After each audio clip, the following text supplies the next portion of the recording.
here I'm going to show how the denoising autoencoder works. So I'm using the same Keras library, and I'm also using the same MNIST dataset for this purpose. And the MNIST dataset is inside the Keras library. So I'm loading the MNIST dataset from here. Once I load this dataset, I just normalize this data.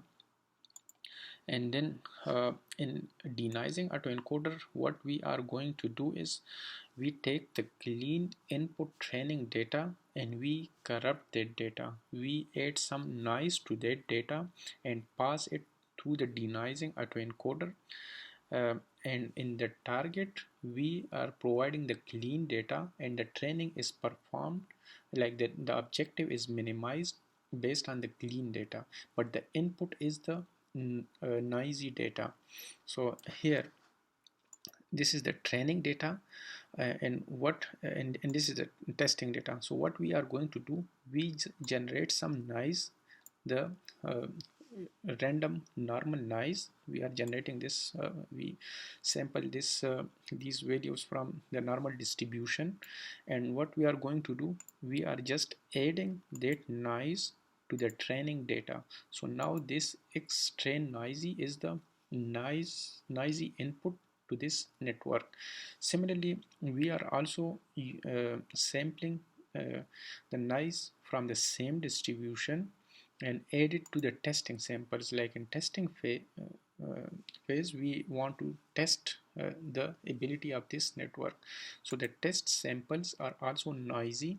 We are adding noise to this test sample and then use it for testing this network. When we add the noise, there is possibility that the normalization range, like it can be more than the normalized value, because of the addition of some of the random value. So the value may be greater than 1, or it may be less than 0, because so we need to renormalize it by clipping the less than 0 value and greater than 1 value here. So once we make the data noisy, then next step is we are going to set the hyperparameters of this network, such as the batch size, the filter size, and then the dimensions in the layers. And next we need to design the encoder and the decoder part. So this is the encoder part and this is the decoder part. Decoder part will give us the output. So and next we need to train this network. So we are using the mean square error objective, and we are using the Adam optimizer for this one. So here we can see that we are providing the noisy data as input, and the clean data is the target for training this neural network. So once we train this neural network, we will see how it perform. So I already trained this network, and these are the results. So the first row show the clean input testing samples. The second row shows the samples which are noisy, like these are the corrupted input samples by adding noise to this first row samples. So here we can see that 7 is here, but it's very noisy, so it is very difficult to see this.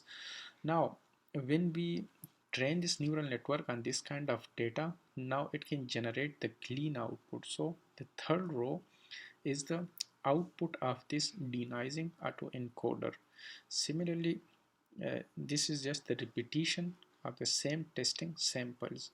So here we can see that denoising autoencoder ignore the noise. It generate the clean output if we provide this training objective.